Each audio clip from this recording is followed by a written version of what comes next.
I am so pleased. You guys wouldn't imagine what just happened. Okay, who met people they'd never met before? Awesome. Who met people with whom they were able to say cool, at least in their minds? That's so awesome. Before I forget, everyone turn off their cell phones. And then I need to tell you an amazing little networking story that just happened. I have the unfortunate, not pleasure, of having to let you know that Jorg Schimmel, who is going to be one of our panelists tonight, unfortunately was not able to make it. But in our little networking event, Mr. Jacob P. Newfeld, Emergency Management Planner, on the end, has agreed to replace him. This happened just now. Can you imagine? A round of applause for Mr. Jacob Newfeld. This is totally unprepared and totally because we did this little event and he's awesome. And his girlfriend, Michael. Yay, round of applause for her too. She's a student here at the New School.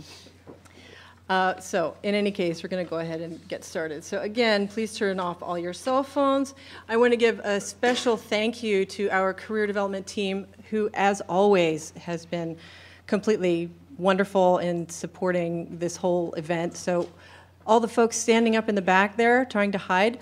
Nicole's on the left, who's going to have a baby. Roseanne, a supervisor of all of us with the glasses. Stefan, who's the wonderful career liaison between our office and the graduate program in international affairs. And Anna, the absolutely magic house manager, office manager, magic maker. Thank you. So who do we have here in the audience? We sent out invitations to lots and lots of places, and I know we got at least one RSVP from Princeton. Princeton person here? Yay! Hi, Princeton! And from our school, how many people are from Milano? Hi, Milano. Okay. In international affairs? Yay. Lang, undergrad? Hi. Columbia? Social work? That was Columbia social work, right? Yay, hi. Columbia psychology. NYU psychology.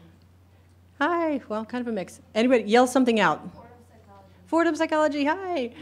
Any other school I've missed? Oh, Parsons, hey, one Parsons back there. School of Design, Project Runway. Welcome. Thank you all for coming, especially on such a gorgeous day and for what a lot of people would be a holiday weekend. We really appreciate that you decided to come share your time with us. So the purpose of this panel was multi-purpose. We, of course, were horribly concerned about the devastation in Haiti. I have been long interested in trauma counseling, particularly for people in post-conflict zones and post-disaster zones. So I have been studying with Dr. Kalayjian on the end there. I've been honored to work with her. And also I have a close friend who's been working with Save the Children and who's been living in Haiti, and I was supposed to go visit her in January, and she and her husband lost their home. They've only recently been back in Haiti, and then, of course, there was the earthquake in Chile and then in Turkey, and there's just always something.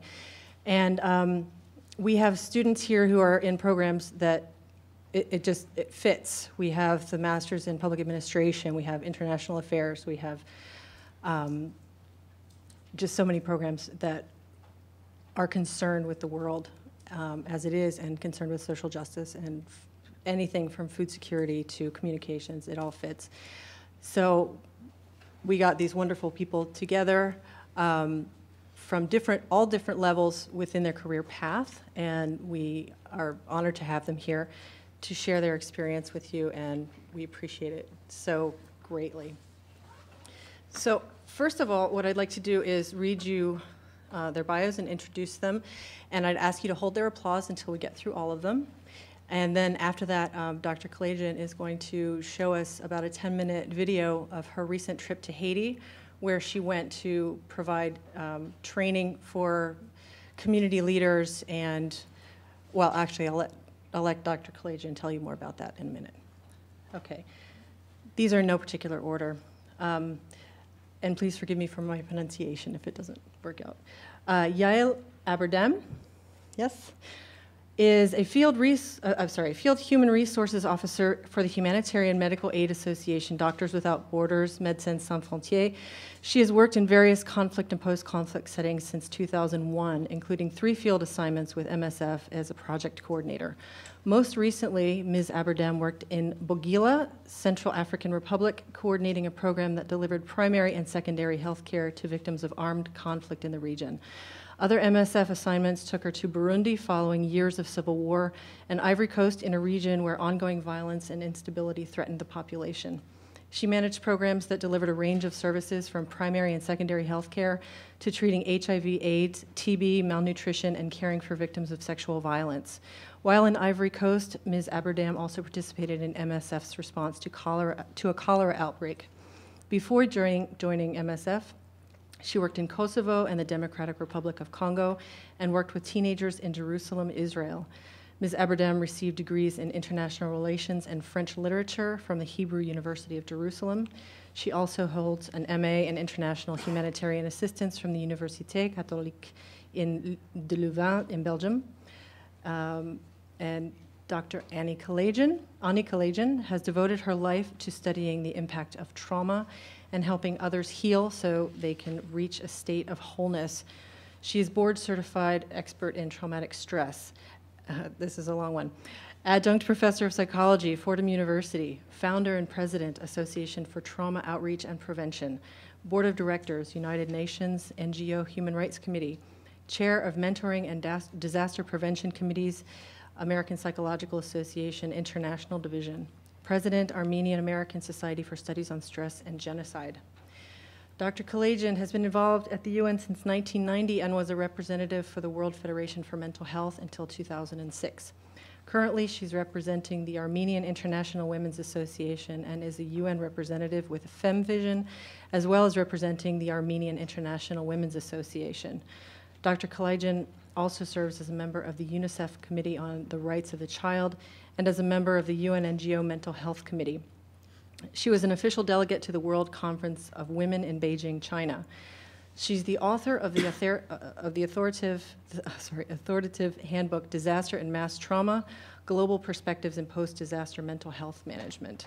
She's worked extensively with veterans of the Gulf and Vietnam Wars, with survivors of the Holocaust and Ottoman Turkish genocide of the Armenians, and with survivors of earthquakes and hurricanes. From 1988 until 2006, she went to Armenia, California, Cyprus, Florida, Japan, Korea, Taiwan, Sri Lanka, Pakistan, and Turkey to assist health professionals treating trauma cases after natural and human-made disasters, and to train psychiatrists, psychologists, and general practitioners in post-trauma therapeutic interventions.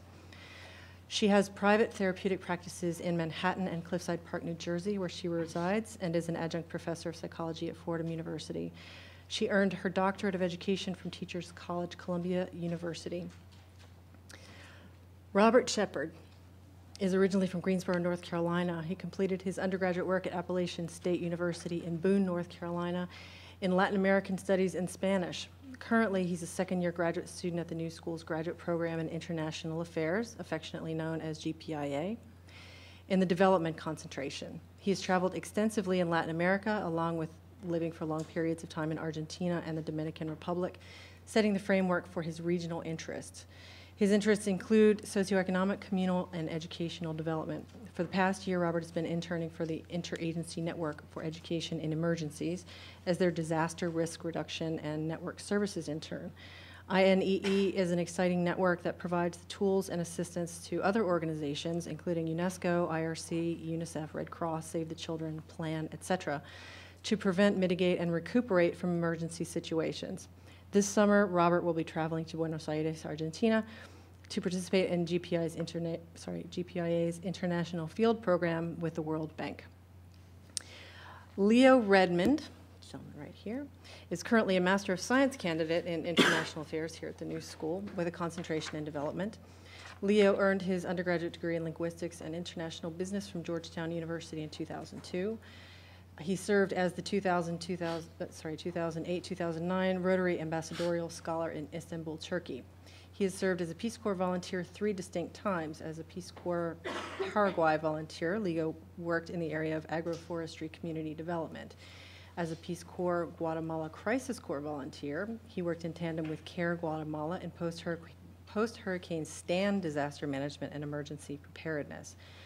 As a Peace Corps Panama response volunteer, Leo managed the field operations of the NGO Sustainable Harvest International in the area of food security. Subsequent to his service, Leo has returned to Paraguay to work as a Peace Corps technical trainer, responsible for training the newest group of Peace Corps volunteers in sustainable community development practices. Jacob Newfeld is an emergency management planner for the Strategic Emergency Group, LLC, Emergency Management and Homeland Security. And I'm going to have to rely on him to fill us in more later. Gratefully. Thank you, Jacob. So now, after all that really impressive stuff, a great round of applause, please.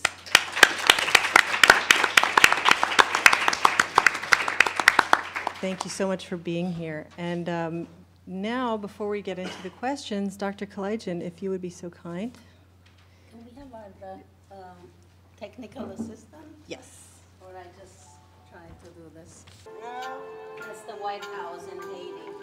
Warning, this is a warning not to lose control.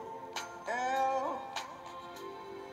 Warning, this is a warning, help the Haitian soul. Help.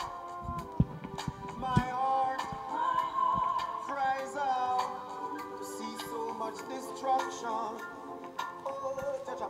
Oh, my heart cries out, see so much separation, poverty. My heart cries out to see the human race in such destructive way.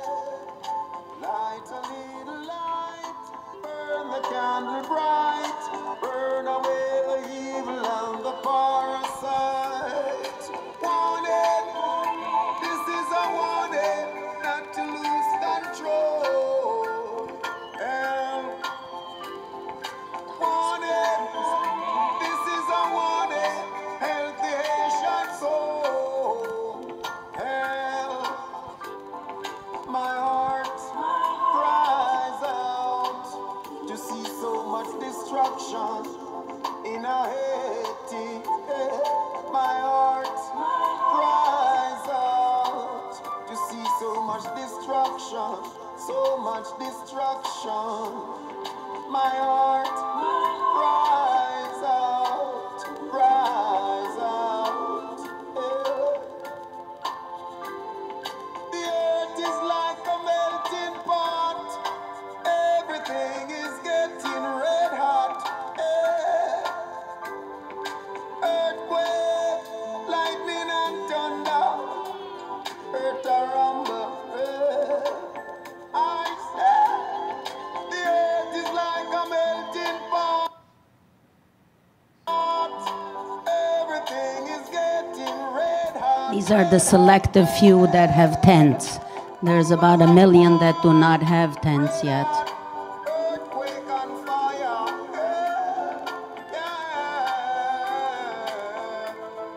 Yeah. The traffic is horrendous. It's like a melting pot. Yeah. It's like a melting pot. Everything is melting red hot. Yeah. Yeah. Yeah. Yeah. Yeah. Yeah. Yeah. Yeah. Yeah. Red hot, red hot, red hot, red hot. And bodies are still under these rubbles.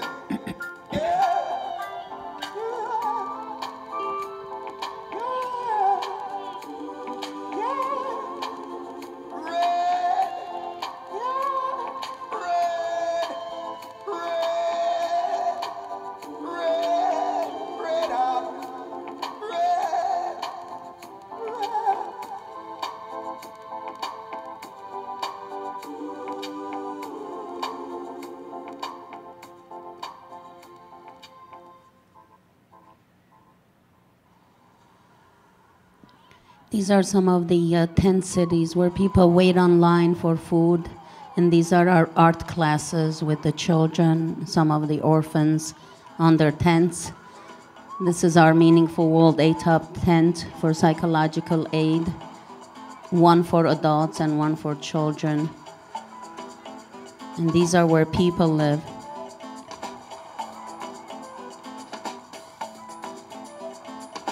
There's a definite UN presence. And by the way, they have the best cars with ACs.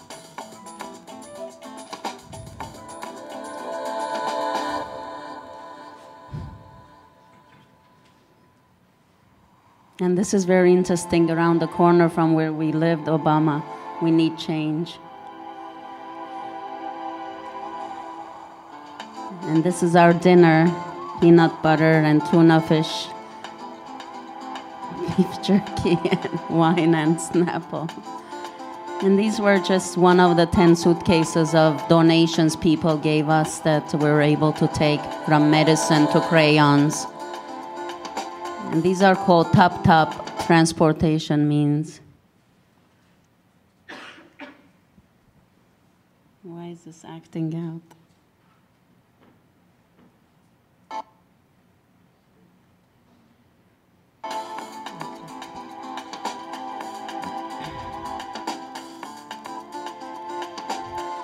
Street vendors who stay and live in the street at night as well.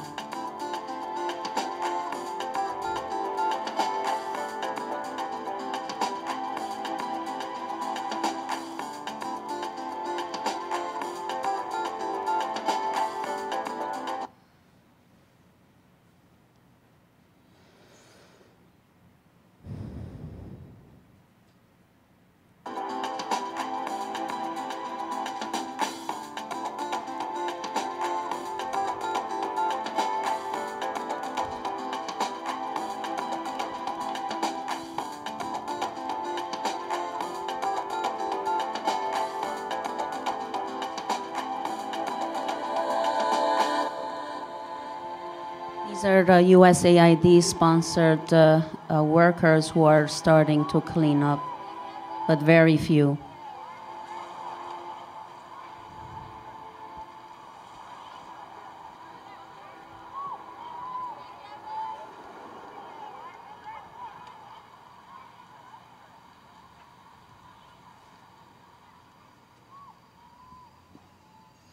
This is the end of our workshop, training social workers and psychologists, and we do the infinite love, the hug, at the end.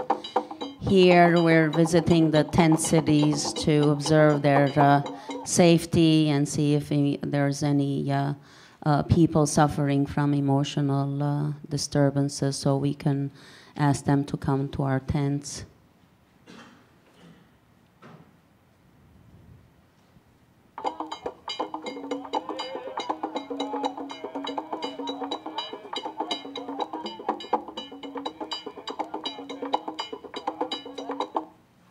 Not everybody, as I said, have tents, including our interpreters who didn't have tents.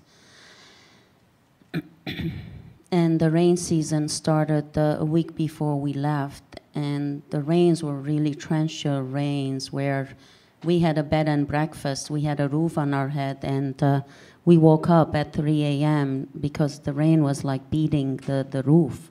It was very, very, very strong and heavy. And a lot of my team members were crying, thinking about those who do not even have a roof or a tent. And the next day, when we hugged the children, we found out their clothes were wet, damp still from the night before.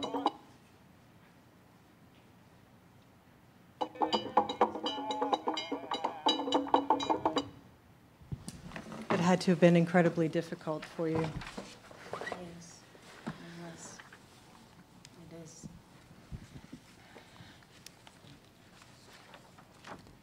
Before we go on to the questions, I want to debrief a tiny bit from that. That was pretty powerful. Do any of you have any questions for Dr. Kalayjian before we move on to the more general questions of the panel? That was all in Port-au-Prince? Port-au-Prince and Léogâne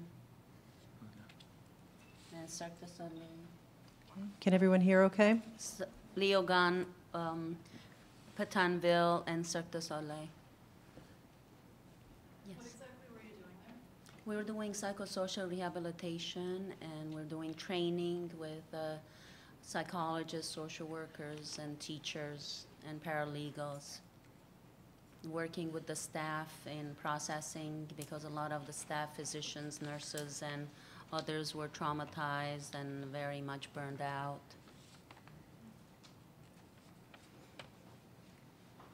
In terms of student organizing and student activism, I know there's been a lot of movement at the New School to fundraise, especially with the New School Stands with Haiti organization. Do you think students, the most effective way to organize for Haiti is through fundraising or through in-kind donations? Can we come back to that one later? I just wanted to, I mean, I appreciate it very much. I had wanted to debrief a little bit about that specifically. I totally want to come back to that later. And also, just for future reference, when we come back to questions later, I'll ask the panelists to repeat the student questions so that everyone can hear it after the fact. Thank you, and we'll come back to it. Okay. Sorry, I hope that wasn't too much of a tease, but we're going to come back to the questions, the more general questions, and then Haiti questions. But does anyone have any specific questions about the presentation we just had? Okay. So welcome again to the panelists. If you could, please, Intern, tell us about your organization, specifically the missions of your organizations and your roles in them. In, let's say, starting with you. Great. How you guys doing? I'll be honest, I'm very excited to be here. I hope you guys are very excited to be here. Tell you a little about myself. I work for and with the Peace Corps. Originally started as a Peace Corps volunteer, and I'll call it a traditional Peace Corps service of 2 years in Paraguay. But what brings me here today is that I've worked subsequently with what is called Peace Corps Crisis Corps and Peace Corps Response. Catch here is that these are open to what are called returned Peace Corps volunteers. So first step on your tick list is to become a Peace Corps volunteer. If you haven't thought about it, it's never too late to join the Peace Corps. What it does is that Peace Corps realized about 10 years ago that they had all these great human resources in returned volunteers with the linguistic, cultural, and technical skills to put them back in the field. And they put them back in the field for short-term, 3 to 6 to 9 month targeted assignments. Originally with the Crisis Corps, that was after a crisis, tended to be after a natural disaster, like an earthquake or a hurricane. However, they realized that they were getting a lot of offers for jobs and things that needed to be done with NGOs that didn't really come after a crisis. So they expanded it to what's called Peace Corps Response. And that's the same thing, to take returned Peace Corps volunteers and put them back in the field. What brings me here again is the Peace Corps and the idea of service. And so in terms of Peace Corps, traditional Peace Corps service is a long-term community development. Peace Corps Crisis Corps and the Peace Corps Response is more of a hands-on, very targeted situation where there needs to be to meet the technical know-how with the timing of financial donations or financial backing or materials there for a project to get off the ground. Thank you. Rob? Hey, good afternoon. Rob Shepard. I work for the Interagency Network for Education and Emergencies. For you guys that don't know, it's an open global forum of about 4,000 members from UN agencies, NGOs, donors, academics, schools, affected populations. They're all working together to ensure the right to basic and quality and safe education in emergency and post-crisis situations. It was founded in 2000 after the World Education Forum in Dakar, under the notion that there needed to be greater communication between interagencies and everybody working in disaster and education and emergencies. Disaster risk reduction, I'm their disaster risk reduction intern, and that's just one aspect of things they do. We have a gender task team. We work in teaching and learning, peace education. So we're basically more of a support system to anybody that's working in education and emergencies. We have our own resources, which I can talk about later. minimum standards, which are most popular for education, emergencies, and chronic crisis. This one's more disaster risk reduction based, guidance notes for safer school construction with the World Bank, which is kind of a basic guidance for rebuilding schools and retrofitting. Hi, so I'm working with Doctors Without Borders, also known as Médecins Sans Frontières, MSF. We work in some 60 countries around the world, mainly conflict and post-conflict. Actually, natural disasters are maybe 5% of our work. We have in between 2,700, 3,000 international staff in the field and some 10 times more national staff. So it's around 30,000 people. As I said, we work mainly in conflict areas. Our work is medical oriented, emergency, and humanitarian. So that would be the three terms that are important to remember when we work. And my work in MSF right now is a field human resources officer, and I place American international staff into one of the 60 countries. You're the right person to see. Huh? Shall I? Yes, please. I wanted to show you a couple of slides about what the Association for Trauma Outreach and Prevention does, which you saw some of the work on Haiti. We are under the umbrella of Meaningful World, and we have several like-minded organizations under this umbrella that are in partnership. Meaningful World is dedicated to fostering a meaningful, peaceful, and just world in which every individual enjoys physical, mental, social, economic, and spiritual health. You can see this on meaningfulworld.com. And ATOP, which is short for Association for Trauma Outreach and Prevention, does the actual disaster relief work. It's a not-for-profit charitable organization. And the project goals are to provide daily group therapies, individual therapy, and play and art therapy with children, adolescents, and adults, to evaluate post-traumatic stress in survivors, their families, and community at large, to train volunteer professionals, to empower the surviving community and build their mental health delivery system, and to follow up and work on other levels of empowerment and transcendence. Okay. And what is your role? I have founded this organization 20 years ago, and I was the project director for Haiti. And Jennifer is here. Jennifer has gone to Armenia with us last year when we did the outreach there for post-war recovery and forgiveness. Jennifer Demucci. That Jennifer. This Jennifer. Yes.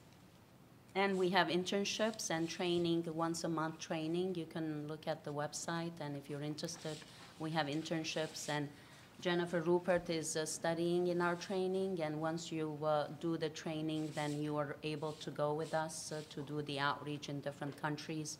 We do about 3 missions a year. Last year we went to Sierra Leone, West Africa, Saudi Arabia, and Armenia. And this year we have gone to Haiti, and we have projects in Nepal and Kenya in the summer. Jacob? I very much actually don't work for an NGO. It's Strategic Emergency Group is a consulting company. We work with hospitals and local governments mainly, writing exercises for responders to practice disasters, everyone from the New York Yankees to the state of Missouri, state of Massachusetts, city of New York. Most everyone who works there except for me is a former paramedic. I am a Red Cross volunteer, but only locally. We do local response to house fires, vacates, etc., whatever else is needed. So. I'll use this as a moment to kind of plug. Sorry, could you repeat the organization you work for, the name of it? Strategic Emergency Group. It's not so much an organization as 3 people. So would you call that a consulting, a consultancy? It's very much a consulting company, yeah. So yeah, keep that in mind. You know, small organizations are working these days in this economy, putting something together yourself. But I'll also use this as a moment to plug the Red Cross training. I can't remember what it's called. The once a month training. The Disaster Reserve Institute. Disaster Reserve Institute. You can get some really great training, and then you would be on call for like a year, I think, right? I believe is it a year? I I do believe it on so. a regular basis, so I don't. Okay, so when there are disasters here in the New York area, you would be on call to go and assist, and it's a great way to get training and experience in disaster management here in the city locally. It's what got me into the whole field. Yeah, it's really interesting. When I was looking into it, actually putting together this panel, the next several months are full.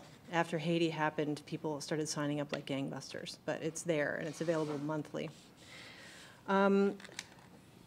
Yes, Okay. someone did call and they're not accepting anymore. Yeah, not for several months, but it's something to keep in mind. So you told us about your roles in the organizations, but tell us about a typical or not so typical day in the life. What does it look like? Because right now we sort of have this idea, but what does it look like when you sit down at your desk or pick up the phone? What does it look like? Whoever feels moved. I'll start. Okay. I'll start. The beauty of what I do is that there is no desk. Working as a Peace Corps, Crisis Corps volunteer and response volunteer, I work in agriculture and forestry, and that's turned into food security and disaster management. So the beauty is it's a farmer's schedule to be up at 5 or 6 or whenever the farmer's out or meet him out in the field, so as far away from a desk as possible.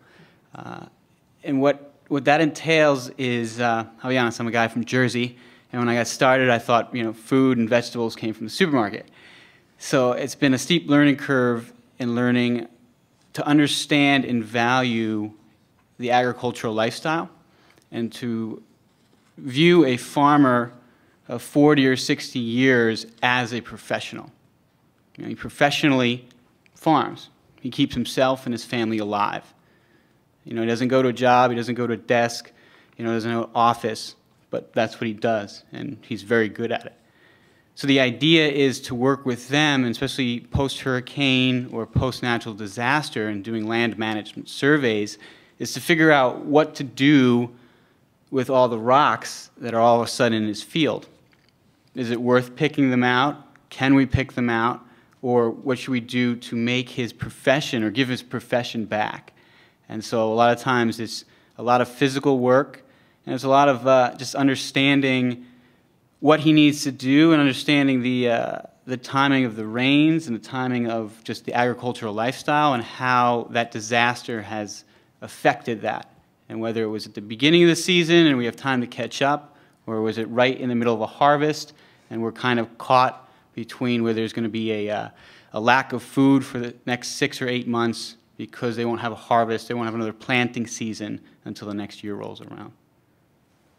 That's great. And while I'm thinking about it, if you all could, when you're talking about a typical day in the life, maybe stress a little bit the management side of it. I mean, we are talking about disaster management, and that's sort of assessment, decision-making, planning, figuring out what has to happen, and figuring out how to make it happen.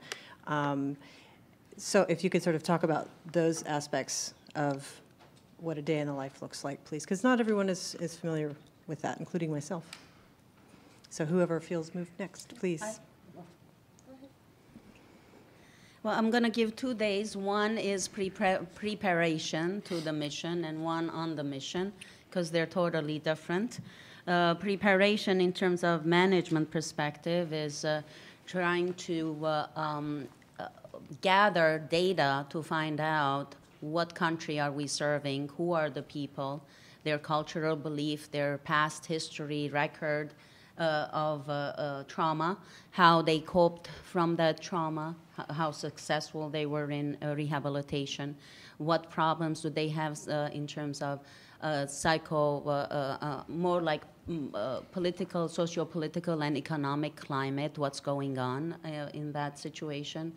and also looking at different kinds of assessment tools that would be useful for that particular disaster or for that particular group of people.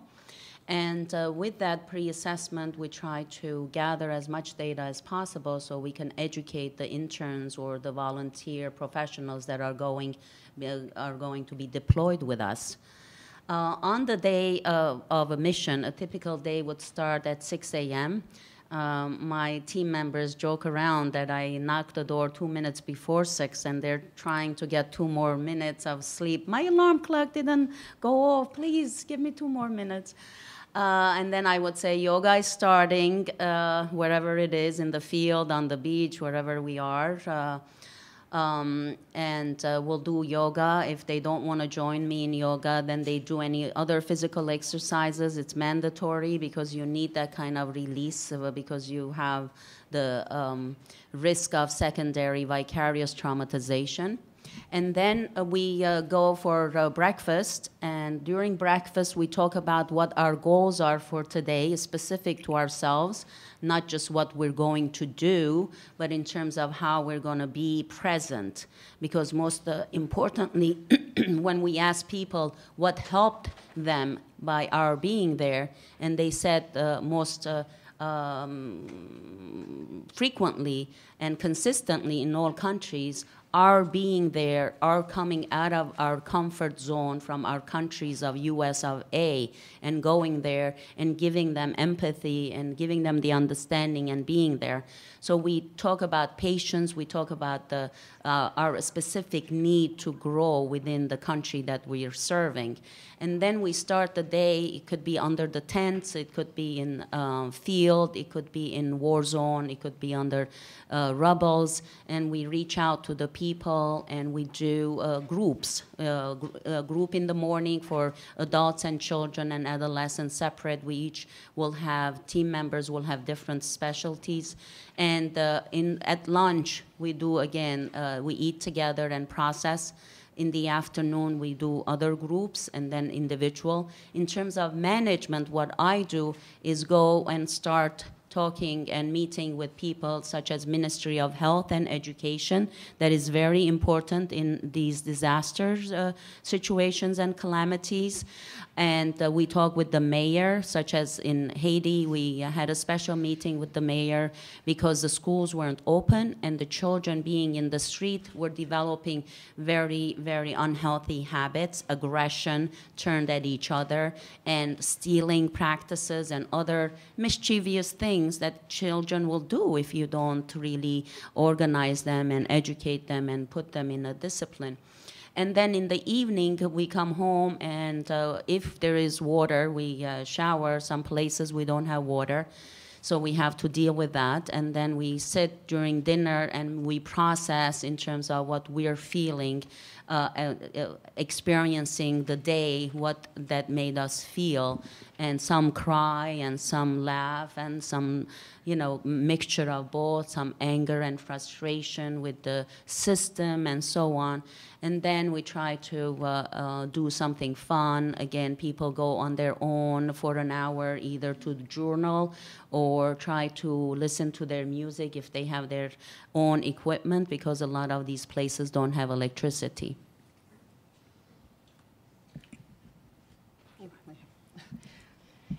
Some of it sounds very sorry. familiar. Can you just?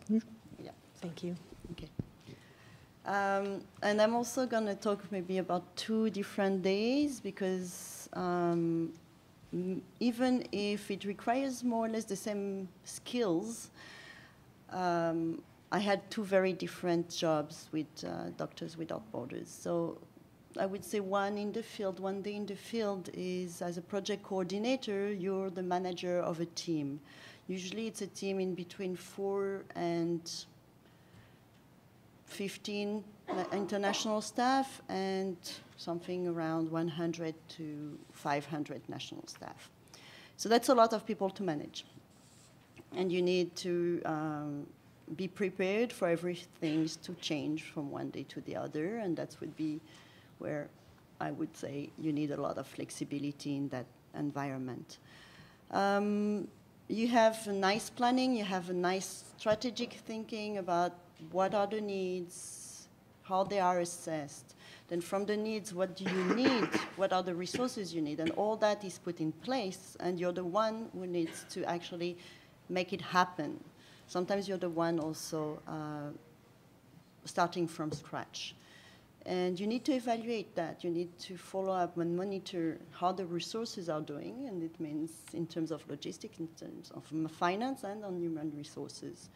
And the needs can change from one day to the other, and that's where you need to be able to react and reanalyze very quickly and rethink about all the resources. And so one typical day could be that you have to gather your team again and say, I'm sorry, guys, we need to change totally what we're thinking because there is a cholera outbreak and we need to respond to that.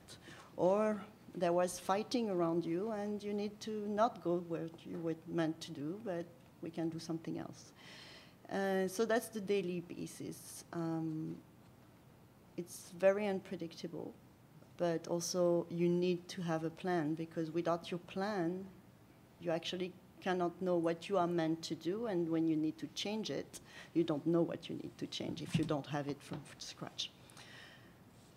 In the data I have, in the work I have now, it's a bit different, but a bit of the same because it always also changes. And I start the day by talking to my colleagues in Europe, trying to understand what they need, what kind of people they need for the places, and I look at what kind of people we do have in our pools.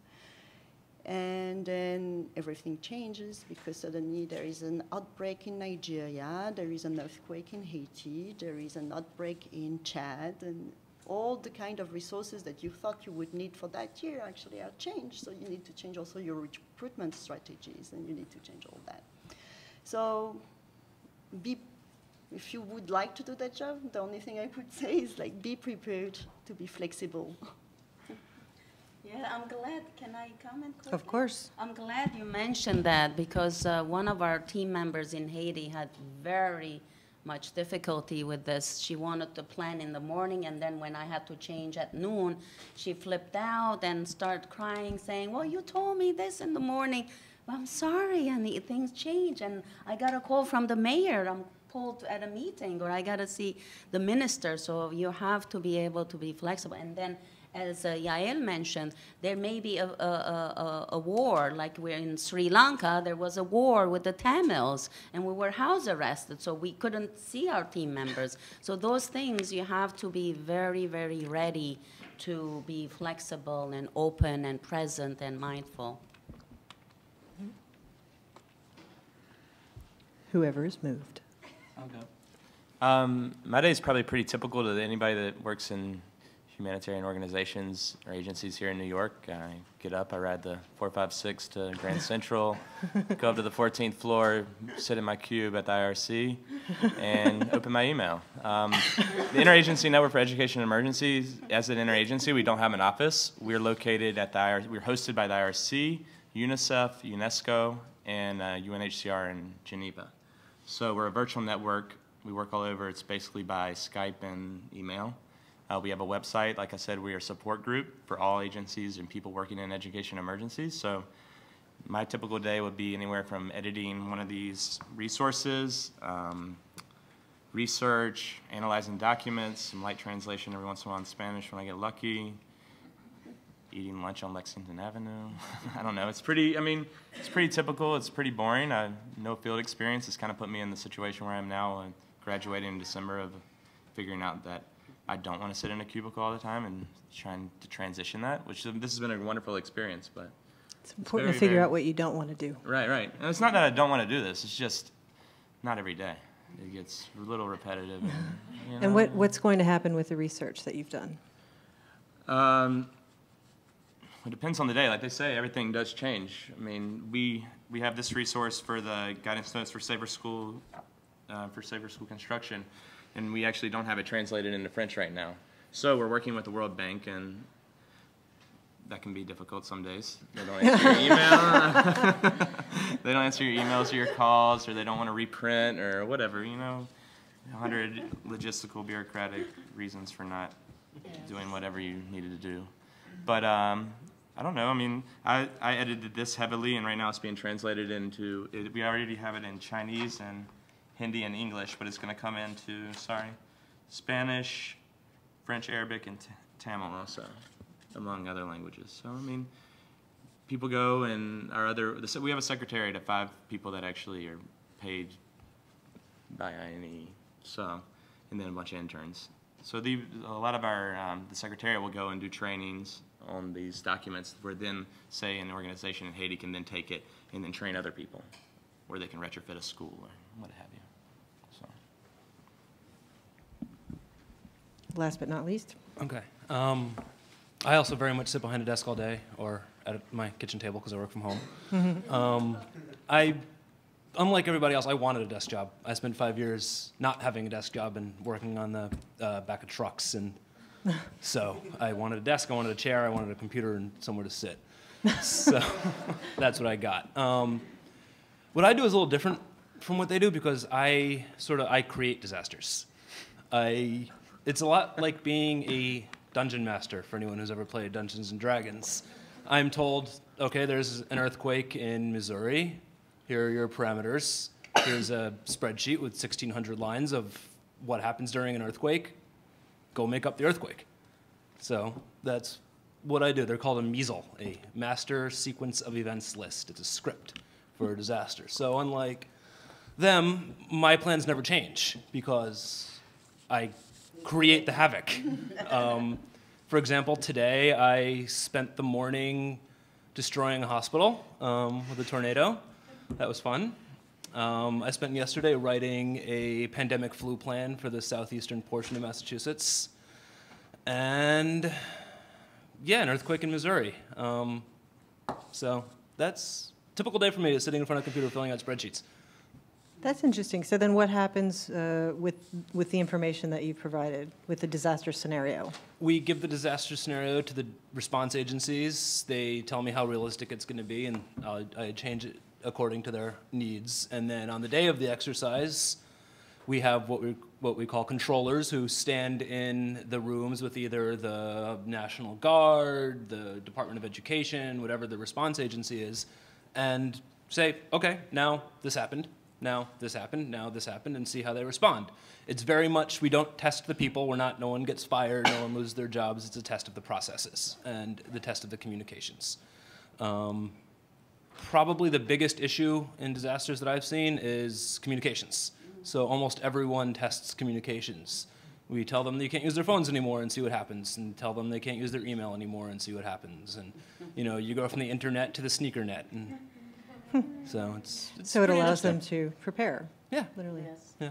Very interesting. Yeah.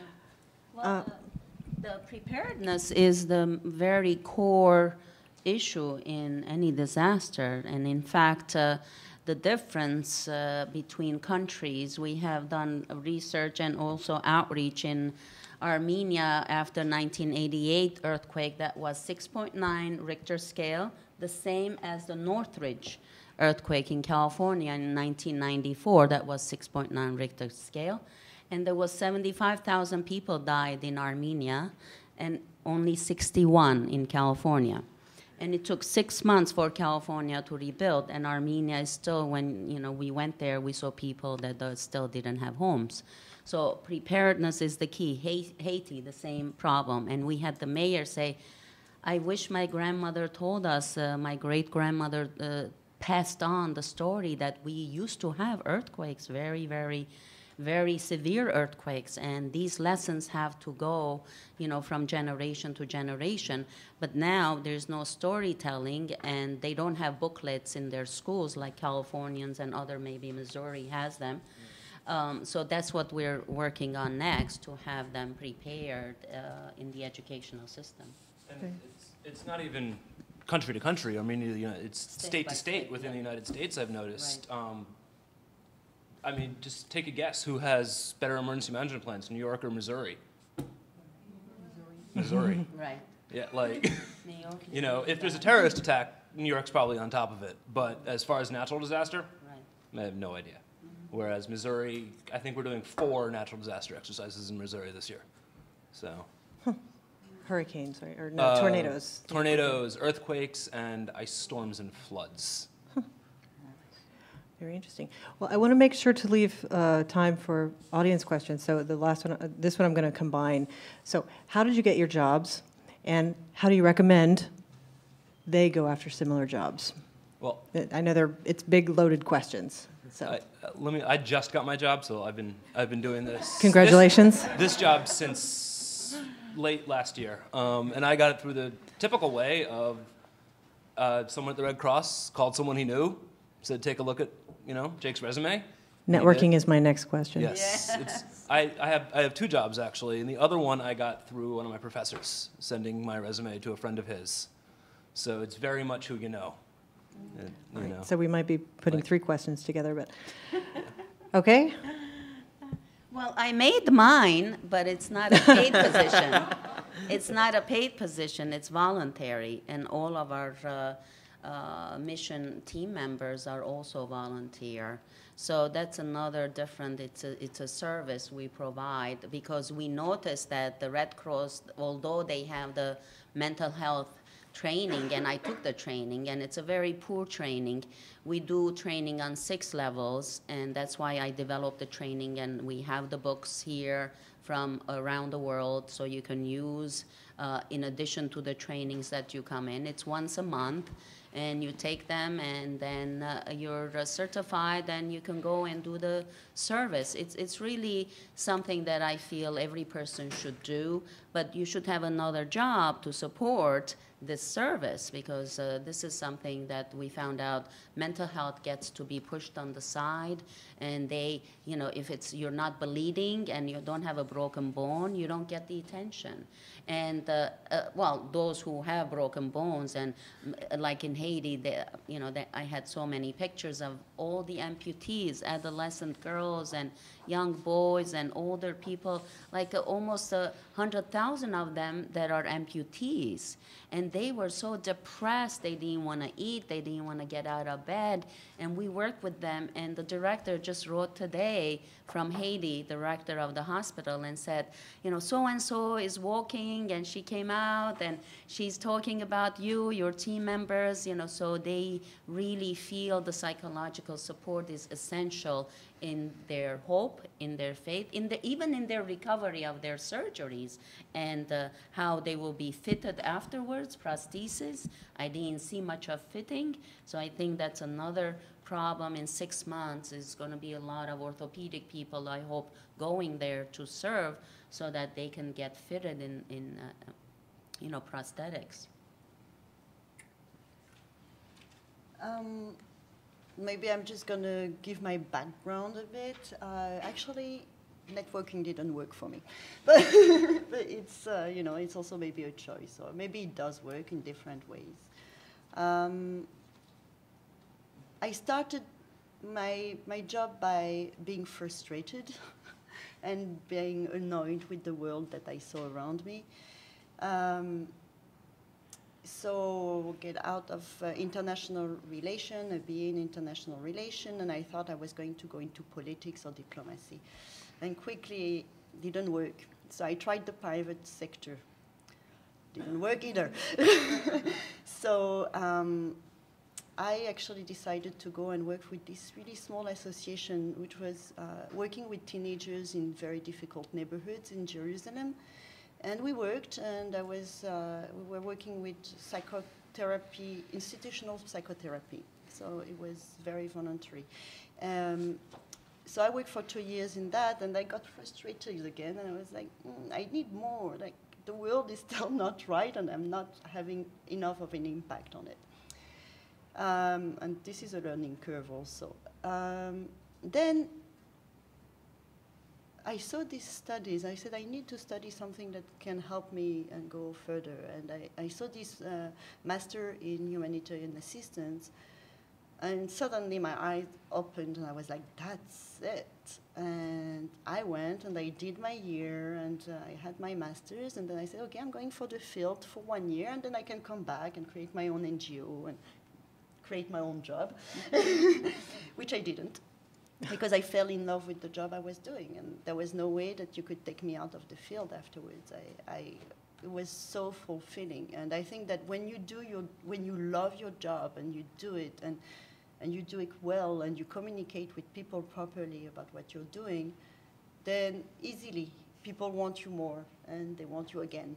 And other people see your job. And yes, in the field I had these other NGOs. I was working with a little French NGO, and then this English NGO wanted me, and then I went with them. Then MSF ran after me for 3 years before I said, okay, I'm going with you. And, you know, so yes, it's about networking, but it's also about really passion, I think, and sharing that passion with other people. And afterwards, I was a bit like you, and I said, okay, I'm tired, I need a desk. So that's why I came to New York. So for me, that's networking, passion and sharing passion with people. I agree. For me, I kind of I did my undergrad in Latin American Studies and Spanish. I lived in Latin America a lot, lived in the DR, was working there for Match.com, the dating website. And Really? Then, yeah. Really? Yeah. Excellent. Yeah, it's another story. No. So Another came kind of back, and then diplomatic I'd always had on my radar to move to New York and just move and try out New York City. So I moved up here and figured, hey, I speak Spanish fluently. I have a pretty good understanding of Latin America culture and just generally about it. So I say, hey, I can get a job speaking Spanish, no doubt. It's New York City. Didn't happen. Got a desk job working as a receptionist at an interior design studio. And then, like her, frustrated also with the world, but more so with myself in not really moving forward. I applied at the New School. It was the only place I applied. I knew I wanted to stay in New York City. So I applied for a graduate program in international affairs, started here. I was also volunteering at the time at this nonprofit on 14th Street and 8th Avenue called Asociación Tepeyac, which is a Mexican NGO, or not NGO, but nonprofit. And doing some education work with Mexican youth, helping them get their GRE and then apply for college, SAT, kind of that deal. And then started grad school and realized that I wanted to stay in kind of the education sector. Didn't have any experience doing any sort of humanitarian socioeconomic development work. Met with Jennifer, was going to apply for an internship at the DOE here in New York. It fell through. She helped me with my resume and a bunch of other stuff. Applied for about 6 internships that just had to do with education. Applied for I&E, had 2 out, and I applied for both of them and actually got my choice to have either one. So I took the one in disaster risk reduction, and I started working for them. And I'm going to graduate here next December and kind of looking for the next step. So still very young in my career, but figuring things out. Fair enough. So meet with her. She's pretty good at resumes. And tips of some other things, too. 1 or 2. Yeah. Briefly, I can sum up how I got started and what keeps me motivated in a single phrase, and that's commitment to service. I joined the Peace Corps straight out of undergrad. I printed off 1 resume and did 1 application, and that was a Peace Corps. So www.peacecorps.gov. If you want a more animated conversation, talk to your local friendly returned Peace Corps volunteer. To be honest, the way I thought of it was that whatever I did fresh out of undergrad, that first move was going to shape the entire rest of my life. And I was definitely not going to waste it. And I just felt like after being in academia and talking a lot about theory and what could be done, I wanted to go out and see what is actually being done. And rather than go, what can I do, but talk more about what role could I play. And so that was the Peace Corps, and joining the Peace Corps initially. And then to echo what everyone says is find that passion and then be all about that passion. I think that's a scary thing for most people. It takes people aback sometimes when you can realize what you want to do and sometimes what you don't want to do. And then you figure out how to make that happen. So jumping from a traditional Peace Corps service to the disaster part in Crisis Corps and Peace Corps response, I realized after my service, like any good experience, the last day you feel like you're just getting started.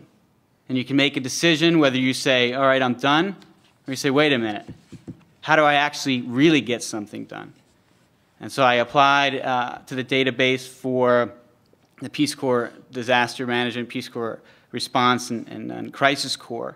But then I was proactive about it, beating on the proverbial door A lot of times that's electronically now, but just being around and saying that this is what you want to do. I was really hoping the Peace Corps would just call me and say, Leo, grab your bug-out bag. We need you in country X tomorrow. It's the U.S. government, so it doesn't work as quickly as you'd like, but being around and being committed and willing to make those sacrifices, you're able to make those connections and then get out into the field. And so that's what I say, just be proactive and be passionate and just be articulate with yourself about what you like to do.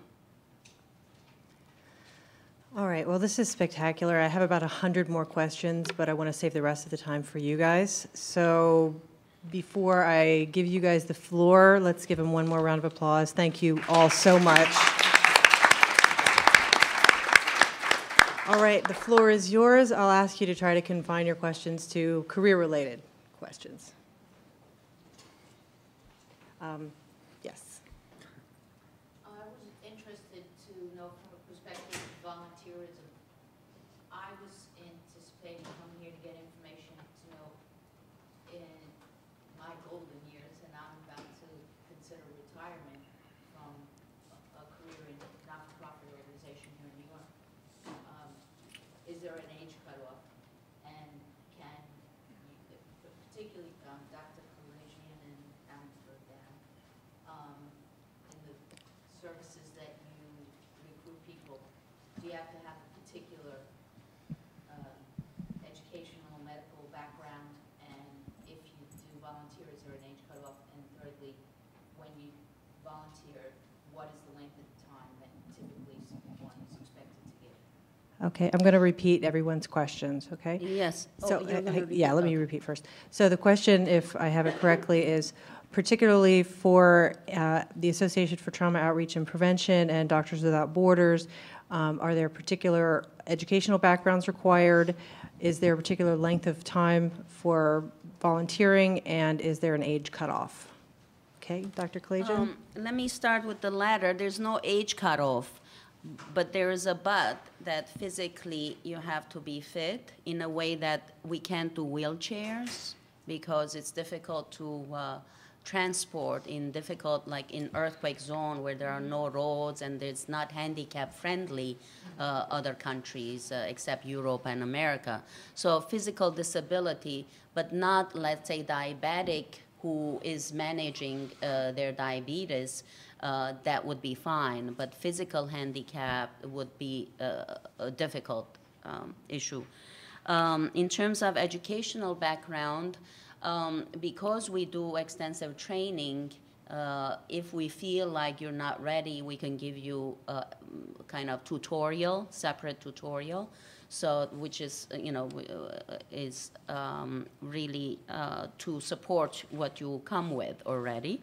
And in terms of the length of stay, we usually go from 2 to 3 weeks. Maximum we go is 3 weeks because we find that in these disaster zones, people that have stayed volunteering, not the ones that are staff, people that are volunteers and they have another full-time job or they have another thing going on, they are going to be burned out and they're going to be vicariously traumatized, especially in the psych, where you're hearing people's witnessing and hearing people's really losses and grievances and negative experiences and absorbing some of it vicariously. And is there an age cutoff? No age cutoff. Yael? Yeah.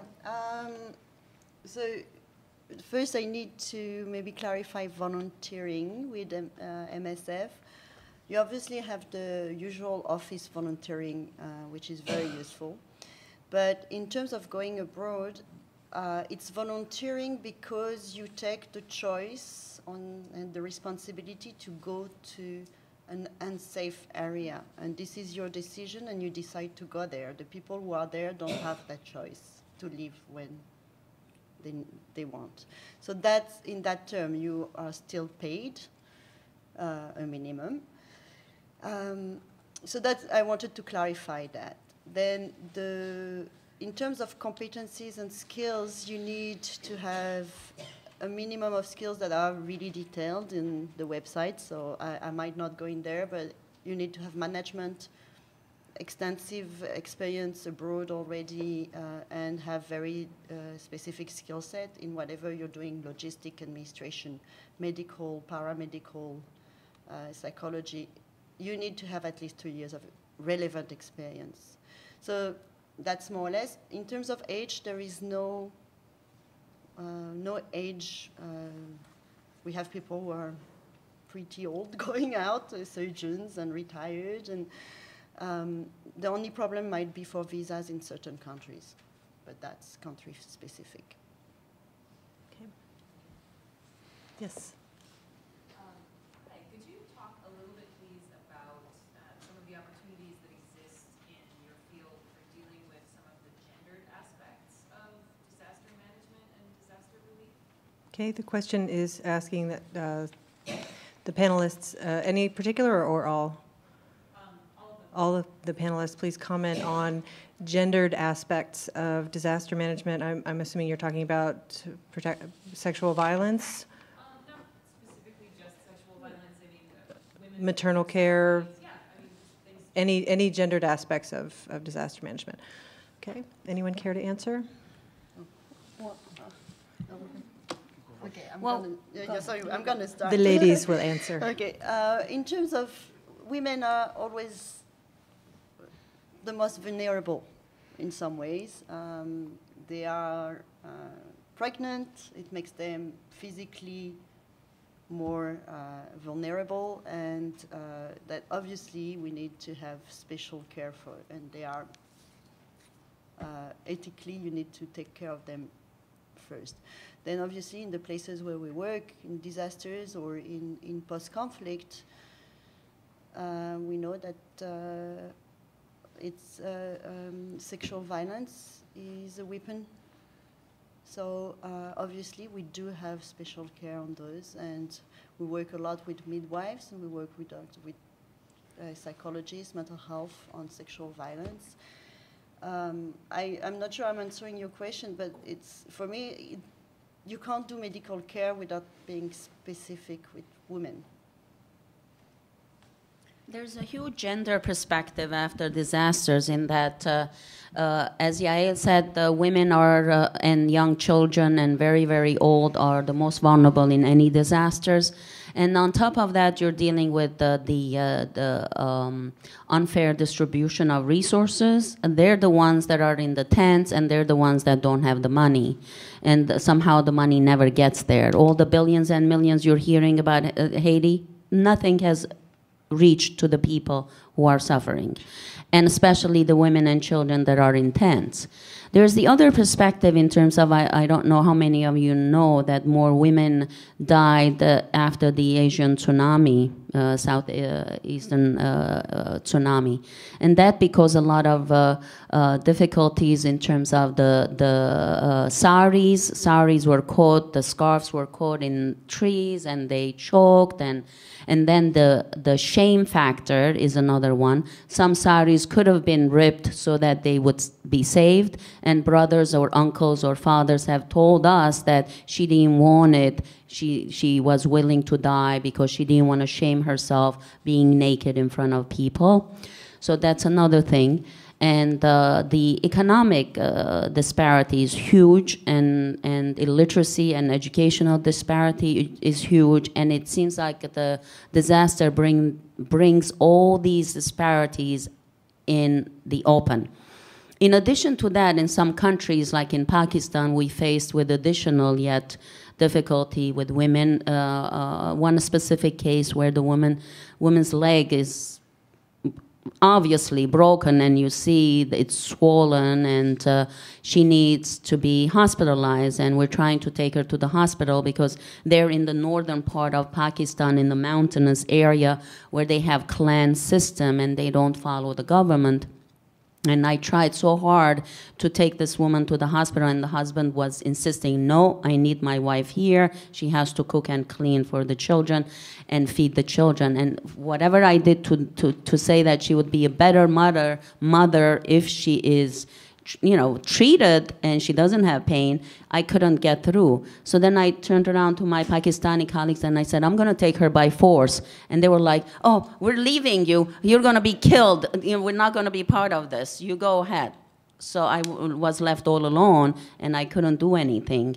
So that's really also distressing to see that the men have, the husbands or the fathers or the brothers have to make the decision for the women, and they don't have a voice themselves. Can I add just a brief, I'll give a male perspective of field work and development and gender. And I will be honest, over the last 8 or 9 years, I have come around to the idea of gender and development. I think it's really easy to talk about, especially as a male, and not really understand that dynamic. Little known, well, maybe a well-kept secret, is that in agriculture, women do a lot of the work. Even though it's known as a male-dominated profession. So taking that into account, especially post-disaster, and women taking care of the children, and usually not only having to cook and clean the house, but are the ones that have to harvest the daily foodstuffs that they're going to prepare. So working in that, as a male, being conscious of that, and always looking to find a female counterpart, preferably a local, a community member, that helps to, at the same time, set the dynamic and also diffuse that dynamic as a foreign male approaching or working exclusively with single mothers or married women where their husbands are either, let's say, out of the country in terms of Latin America, Central America, working in the States, or just out trying to find a job. And so having to know that dynamic and know that, yes, as a male, I'm in a sense severely limited, but there are ways to get that local support and be able to get across to the people who are most vulnerable. Well, the male, too, may I mention Yeah. about the male? There's a lot of restriction for men, too, in terms of not expressing their feelings. And, it's a struggle to get in a group setting to have men open up and express their feelings, which is very healing, and that's what's going to really help them overcome the tragedy that they're facing. So in some countries like Sri Lanka, Pakistan, Turkey, we had to have the group healings for men separately. And if possible, delegate one of the male volunteer professionals to be with them so that they can feel more open, and the male psychologist or social worker or the volunteer would show and say, I cried when my mother died, it's okay for a man, I'm a man, and it's okay. That kind of role modeling helped them. And in terms of volunteers, we've had over 20 years, over 100 professional volunteers in our organization, but it was 10% male. That's another gender perspective, interesting. The majority of the volunteers are women, and the healers and people that are coming to our psychosocial and spiritual healing, they're all women. Only 10% hardly are evolved men that admit and come to the practices. Fair enough, man. We got to sign up. I was just wondering about coordination issues around international organization regarding disasters. My background is working with ACE, the foster family. It's been 5 years and we're still dealing with that. And it seems to me that the international organization did not really talk to each other, and the coordination was so poor, so there was a lot of overlaps. So did you experience that? Okay. Like, do you talk to each other? Okay, the question has to do with coordination in post-disaster, post-conflict areas. The young lady works with ACE and has experienced a lot of lack of coordination and lack of communication among NGOs, and she's wondering if the panelists have experienced that. Feel free to comment. Yes. Yes is the big It's answer. a big, huge, big problem. Interagency, the UN, UNICEF, and the hundreds of local NGOs that start developing while this rehabilitation is going on, and the other dozen that are coming from all over the world. It's chaos sometimes, and that's why people discouraged from everyone just taking their luggage and going to disaster zone. You need to work with an organization that has connections with the local government and the local ministries and the local NGO. We try to have at least 4 local connections. The government through the ministries, or president, whatever the case may be. The church organization, especially for Haiti, that is so spiritual, and some voodoo leaders as well. Because wherever you went to Haiti, they would say we're 60% Catholic, 40%, 60% Catholic connecting with the French, you know, kind of European culture, 40% evangelic connecting with capitalist America, and 100% voodoo. So this is the response. So you need to have someone from the culture, from the religious people. You need to connect with the hospitals, because that's where all the amputees and the people that are really severely distressed are. And you need to have some connections with the other like-minded, like for us, we're doing mental health, psychosocial rehabilitation, and spiritual rehabilitation. So we need to find out, we usually try to search and find out who else is doing that. And usually the Minister of Health and Education, because they deal with others, there's all NGOs supposed to come and register within an organization, within the country. So when you go and do your visits from the Minister of Health to Education, you will find out who else is already working there, if you didn't already in the pre-assessment before even getting to Haiti or whatever country you're serving. So we like to do that beforehand and make connections, and then start working and having meetings in the evenings. What are their observations? What do they think is the problem? How we can help? This is not only an international issue, it's a local issue as well. I mean, interagency and interjurisdictional cooperation and coordination is relatively I'm sorry, low. can you speak into the mic, please? Sure. I always thought I was loud enough. Like I was interagency and interjurisdiction, intergovernmental coordination is almost nil, especially in New York City. Cops and firemen don't talk to each other. They don't like each other. They don't work with each other.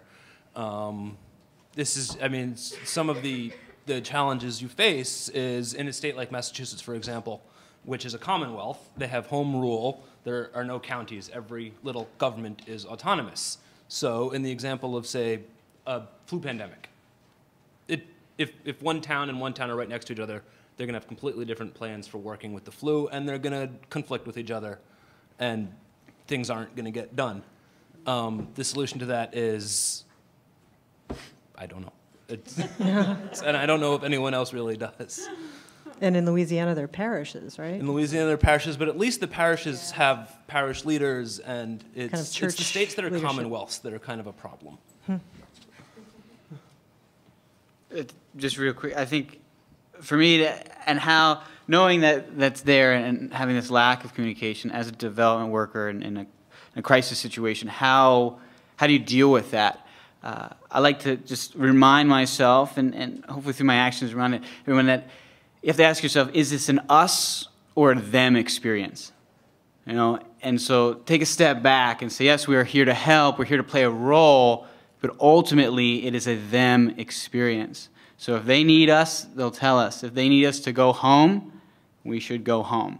And so a lot of it is to take a big slice of humble pie and say, what role can we play? And if we can fill that, great. And when it's done, go home. And if there is no role, then see what best you can do in another front. If I can add just one thing, yes, there is all the horror stories, but there is also the very, very good successes, and those we don't hear. And I experienced once in Goma, in the eastern DRC, after the volcano, one of the most wonderful coordination, actually.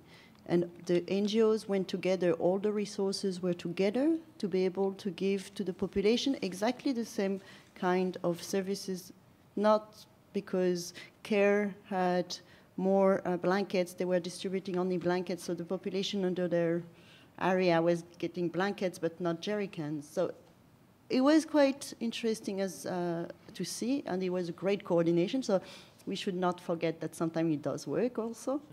So Yeah. Where the initiation came from, like the coordination? The question. Government, is it like what? In conflict areas, the government is kind of difficult. So it's a very complicated topic, and we can talk about that afterwards. I think it's not. The answer is not. Yeah. The addendum was where the coordination originated from, for the purposes of the Yeah, if the YouTube video. We're all going to be on YouTube, by the way. Yes. Yes. I have a question about staff. How long usually staff are assigned to a specific place for disaster management? So how do you manage staffing problems if it's common or not that staff experience stress in other struggle situations, and how to manage that? Okay, let me wrap that up in a bow. Say that again? Shall I repeat? Yes, please. Okay. The question from, as I heard it, is how the staff is managed and appropriated and delegated. Let me give you an example of half of the day we were working at the hospital, the other half in the schools and orphanages. So in the morning while we're in the hospital, we have a staff meeting at 8 a.m. Everyone who's there serving, staff from Haiti, which was only 10% from Haiti, 90% was all over from US, Canada, and Spain, and other countries. So they all come together in this room and introduce one another. 5 nurses from Spain, 4 orthopedic physicians from Missouri, 4 first aid people from so-and-so. So the head person for the hospital says, okay, we need 2 people in orthopedics, 2 people in who can go and help out. We have too many surgeries today, broken bones. We need more help in the orthopedic. There are burn clients, so patients who can do burns. Anybody has done burns? So people that, okay, I've done it 5 years ago, I'll try to remember. So whatever is the most urgent need gets delegated first, and then the rest, whoever can work and is flexible in working and has some practice or some background can be delegated in other areas. For us, our team is designated. We have child specialists, we have someone who knows how to do art therapy, someone who can do play therapy, 2, 3 people that can work with adults and families, so we know who's going where. That's a little clearer and smaller team. I was just wondering, how do you guys decide where the volunteers are going to go? Like, do they go to areas such as Palestine, Afghanistan, or Iraq, or are those dangerous areas? The question is, how is it decided where the volunteers will go?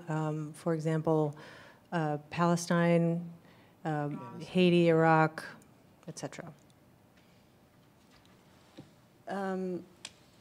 It's quite a complicated process. We don't recruit as per positions. We recruit per skills set and general positions. So we have a pool of people with some same skills and very specific other skills that they bring in. At that point, it's about the needs in the field and what kind of people do you need for that specific place, and then see who is the best person to fill in. And it depends on what do you bring, but also your availability. When are you available when that needs rise? And we do ask people to be ready to go and work in conflict areas.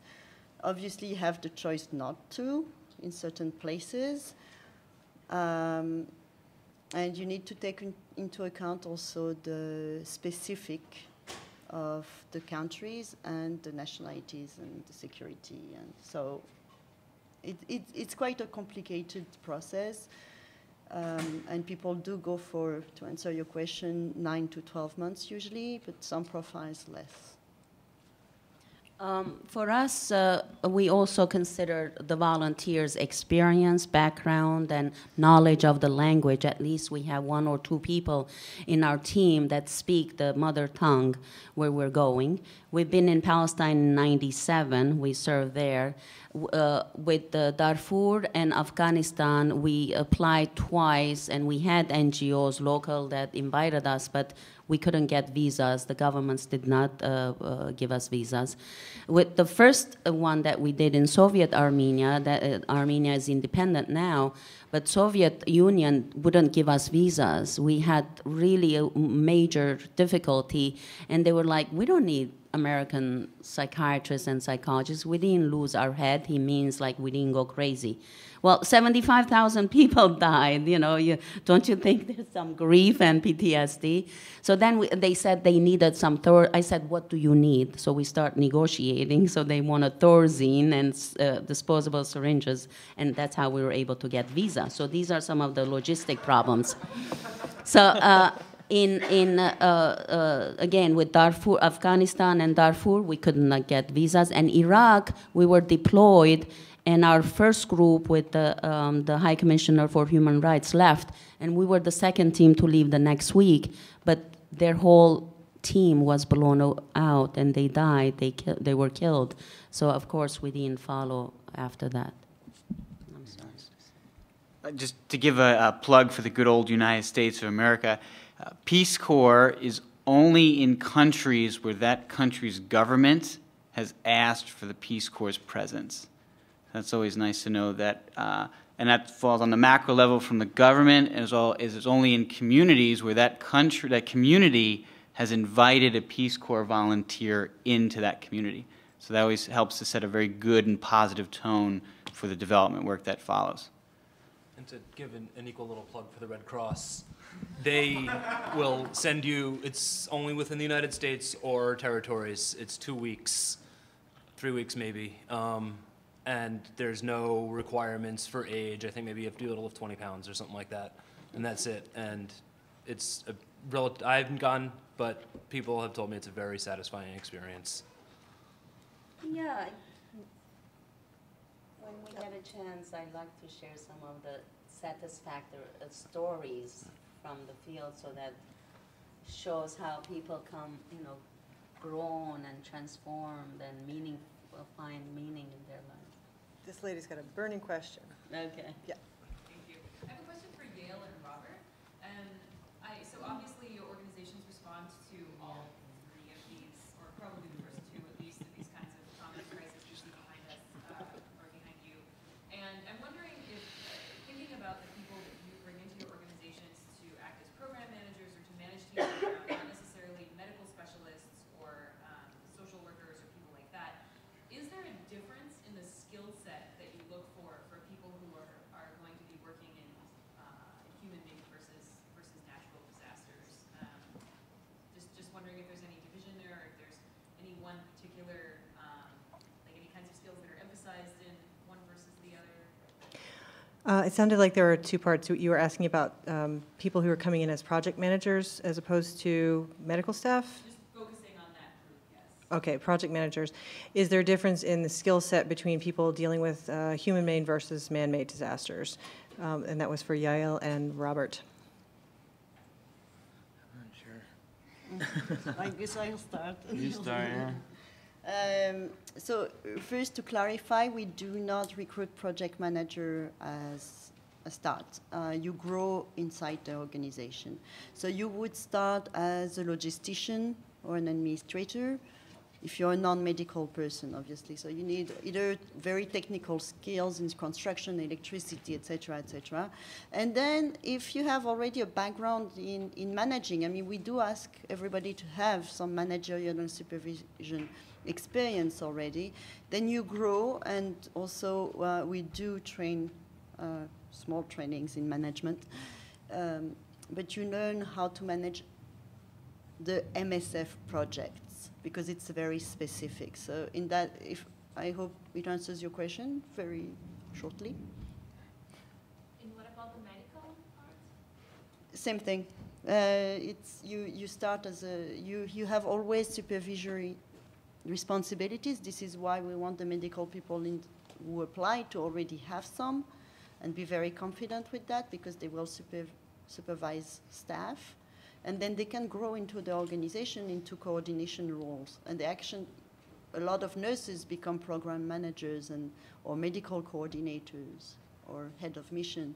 It's really growing inside the organization. Our team is slightly different in that if it's a human-made disaster that involves conflict and the conflict still is in the works, it hasn't resolved, we specifically look for people that have some conflict management, reconciliation, those kinds of skills. Unlike in natural disasters that, PTSD experience would be fine, any post-traumatic stress would be fine. Okay, we're about out of time, and I want to account for at least a moment or two of the barrage of questions you're going to get after we end. So I want to thank you all again tremendously for being here. I want to thank everyone in the audience for sharing your Friday night with us. So let's give all of ourselves a great round of applause. Thank you.